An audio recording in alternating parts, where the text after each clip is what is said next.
Okay, so what I'm going to talk about here is we got very excited last year when this Vision Tooltip thing got released, and we were thinking, oh, what can we use it for? Let's make a data viz. So I'm going to talk to you how we made this sort of London tube map. So we've called it Rush Hour Tube Hack.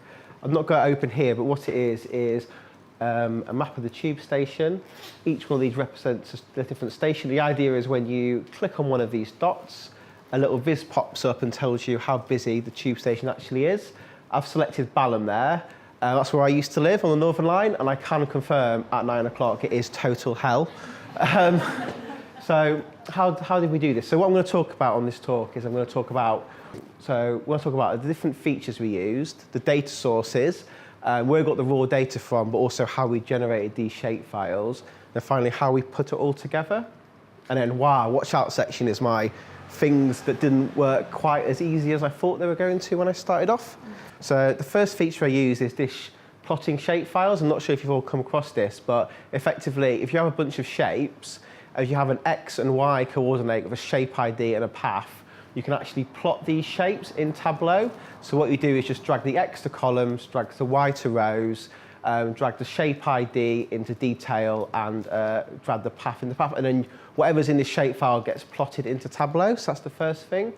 And then the Vision Tooltip, which is this new feature where if you have a tube map and you have another visualization here, which is my how busy it is, what you can do is you can put edit tooltips in, and when you hover over and click, it will just pop up. Right.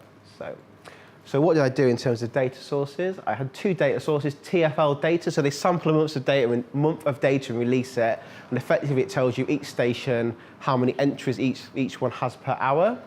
The second data file we need is a shapefile of all the Tableau tube stations. So I'm going to talk about how we did this, but we basically used an R script we wrote, and I've written a blog post on it here. I'll link to it. It's very boring R. Well, it's quite straightforward how it's done. You have to download a geography, a GDAL Python script, and then it's all written in R. It's all explained here. But effectively, what it does, it takes a file and it outputs a shapefile. So here are all of the. So what we had to do is get a tube map, and each tube station was a dot. I then got someone, not me luckily, to strip out all of the individual dots. I then ran these dots through this file, and what this did is created a shapefile with an ID and a path and an X and Y. So each one of these IDs is one of these little dots. So then what we did is we worked out we had to map the tube data to Brixton back to the ID, and we did this for every single one of these dots. And then what we did is we had something we could plot. So how we put it together. So what we did is, what you have to do is get the original image, set it as a background image. That's step one, set background image. And the second thing you need to do is you need to load up your data file, and you just drag in exactly as I showed in the steps before.